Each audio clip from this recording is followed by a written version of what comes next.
მოგესალმებით ჩემო გულშემატკივრებო, მადლობელი ვარ თქვენი ყურადღებისთვის, ძალიან ბევრი შეტყობინება მივიღე და უღრმესი მადლობა კიდევ ერთხელ. რაც შეეხება ბრძოლას, უშუალოდ ბრძოლის მსვლელობისას ბევრმა ვერ გაიგო თუ რა მოხდა და როგორ მოხდა და მოკლედ ვეცდები, რომ ახსნა შექმნილი ვითარება. კრივი მარტივი სპორტი ჰქონია ქომაგების დიდ ნაწილს და ხშირ შემთხვევაში მაყურებელი მხოლოდ ორი მებრძოლის რინგზე დაპირისპირებას ხედავს. მე გეტყვით, რომ კრივი ულამაზესი და ურთულესი სპორტია. აქ პირველ რიგში მებრძოლმა უნდა გაიაროს კარგი მოსამზადებელი პერიოდი ბრძოლამდე. წინადღით გაიაროს აწონები, რაც დიდ ფიზიკურ დანახარს და ფსიქოლოგიურ მომზადებას მოითხოვს.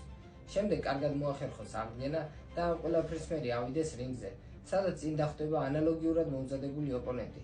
კრივი არ არის მარტო ხელების ქნება. აქ ჭირდება წინასწარ-დასახული სტრატეგია, როგორ უნდა ითამაშო, როდის დაიცვა თავი, როდის გადახვიდე შეტევაზე.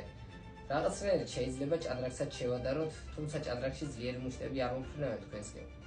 თავის მართლებას არ ვაპირებ, ყველა ნიუანსი გათვალისწინებული მქონდა, სანამ რინგზე ავიდოდი. ვინც ბრძოლას უყურა, დამეთანხმება ყველა, რომ ზედმიწევნით კარგად ვასრულებდი ყველაფერს და ბრძოლა მოგებული მქონდა, რომ არა ჩემი შეცდომა. მე-7 რაუნდიდან, ესე ვთქვათ, დავიწყე თამაში. ისე აღარ ვაქცევდი დაცვას ყურადღებას და გავატარე დარტყმა, რის გამოც ძალიან მწუხვარ. თუმცა კრივი არ პატიობს შეცდომებს. მადლობა მინდა გადავუხადო ყველა ჩემს გულშემატკივარს ქომაგობისთვის. თქვენ მახარებთ და მაძლიერებთ. ჩემი დებუხუტის ბრძოლის მსგავსი საქართველოს კრივის ისტორიას დიდცე ჩამოსათვლელი თუ ახსოვს. ეს ისეთი შეხვედრა იყო, რომელზეც დიდხანს ისაუბრებენ და ემახსოვრებათ.